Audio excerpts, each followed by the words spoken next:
All right, Geometry B. Oh, exercise problems 9-3. We ready? Okay, so if you listen to the previous lecture, you would be making your way to here, to 9-3 exercise problems. I'll go through them slowly. Make sure to actually try to do this by yourself first before you come here and listen to me explain them. Everybody ready? So cosine theta is, of course, what? So remember, over here, kind of on the right side of our paper, we need to write so, ka, toa, right? That's going to be kind of our reference for all these questions. So cosine is, of course, that one. So this is adjacent over the hypotenuse. All right, cool. That's all that is. So katoa answers this question. So if this is the adjacent over the hypotenuse, then sine is, of course, going to be the opposite over the hypotenuse. Good. And finally, tangent is going to be the opposite over the adjacent. We get all these answers from SOHCAHTOA. Cool. And this is just stuff you should have remembered, I guess, from the previous lessons. These are things you want to commit to memory. Cool. That's easy stuff. A little introductory idea. All you need there is SOHCAHTOA to knock those out. Okay, number 2. So now, this is the exact same thing again, but now we're doing it with numbers. So let's take a look at this guy. This is cosine A and cosine B. So cosine A is this angle here, and its adjacent is 2.93 divided by its hypotenuse, which is 3.29. Of course, adjacent over hypotenuse. Cool, that's the idea of cosine. And that's for relative to angle A. How about relative to angle B? Now here's where things get tricky. Angle B, of course, we're changing perspective, right? We were looking through angle A to figure out that this was its adjacent and this was its opposite, right? But now we're switching perspective. Now we are looking this direction from angle B, which means this side now is the opposite and this side is the adjacent. Okay, great. So now our cosine of B is going to be equal to the adjacent again, 1.49 over 3.29. Okay, again, the hypotenuse doesn't change. It doesn't matter which angle you look from it through. A hypotenuse is always the hypotenuse of the triangle. But what does change is the adjacent and opposite sides. So hopefully you got these answers here. You can put them in a calculator if you want to see what that comes out to. Just keep in mind that the sine and cosine is relative to the angle you're looking at it from. So obviously, one of its angles is going to give you a different sine or cosine than the other.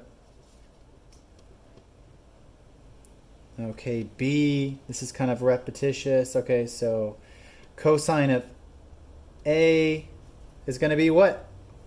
So here's A. This is its opposite. This is its adjacent. This is its hypotenuse. Cool. So, of course, we're doing adjacent over hypotenuse, which is, in this case, 25 over 26.9. All right, good. Does everyone see that? Notice the hypotenuse won't change here. And now cosine of angle B. Let me erase these to give you reference. So angle B is here. This is its opposite angle now. This is its adjacent, and this is its hypotenuse. So it's going to be 10 over 26.9. Cool. Both of these are adjacents and hypotenuses. All right, cool. Hopefully no questions there.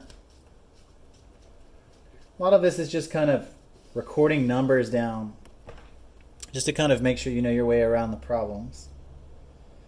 Okay, next up, it says use 3 trig functions to find the measure of angle P in the image.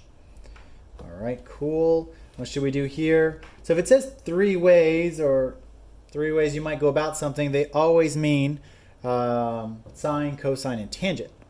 It's pretty much consistently that way. So let's work our way through this. And they all want it from the viewpoint of angle P. Cool, so let's go cosine of P is its adjacent, which is going to be 12 over 13. Cool. sine of P is its opposite, which is 5 over 13. And finally, tan of P is going to be the opposite over the adjacent, which is 5 over 12. Looks like that. Cool. This is 3 ways that you could find the measurement of angle P in this image using 3 different trig functions. All right, there's that.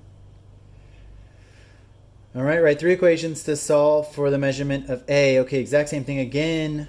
So let's go at this again. Cosine of A, of course. Here's our A. It's going to be the adjacent, 5 over 5.38. Sine of A is going to be 2 over 5.38. And tan of A is going to be 2 over 5. There you go. There's all 3 equations. Hopefully this is all making sense and becoming a lot easier. Cool. Here's number 5. Triangle below, find the sine of B, cosine of A. How do these values compare? Okay, so this is just like the lecture when you had to find out that the same ratio is going to come out to 2 different trig functions. It's kind of an interesting idea. So here's our right triangle. We have a 63-degree angle here and a 27-degree angle there. Let's play around with these 2 ideas.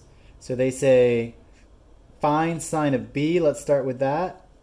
Sine of B. So here's B. And we need sine. What was sine again? Opposite over the hypotenuse. Good. So the opposite side. Oh, they don't give us values actually for this. This is weird. In the triangle below, find the sine of A. They're just calling this. Let's name it things, if that makes any sense at all. Let's call it, since they have angles A, B here, let's call this like C and D. It should give us values at the very least. Okay, so the opposite side of this is going to be, I don't know, A, B, C. Maybe we should call it based on segments, maybe? Yeah, let's do it based on segments. So anywho, sine of B is the opposite over hypotenuse, which is the opposite is going to be this side. It's going to be AC. So it's like AC over the hypotenuse, which is AB. This is hopefully how they want you to do this. And then let's find the cosine of A, the other angle. Cool. And let's see what we get here. This will be interesting. So the cosine of A is the adjacent over the hypotenuse. So here's A, here's the adjacent side.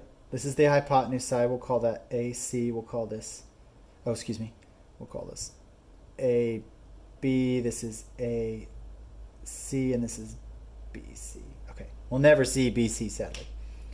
So the adjacent now relative to A is AC over AB. So notice we have the same answer, right? Although we solve 2 different trig functions, sine and cosine. So interesting outcome to this is that the sine of angle B equals the cosine of angle A. This should prompt you to think about how cosine and sine are related and how they're complements of each other. But that's for later. For now, just follow this very straightforward idea and notice this pattern that's emerging.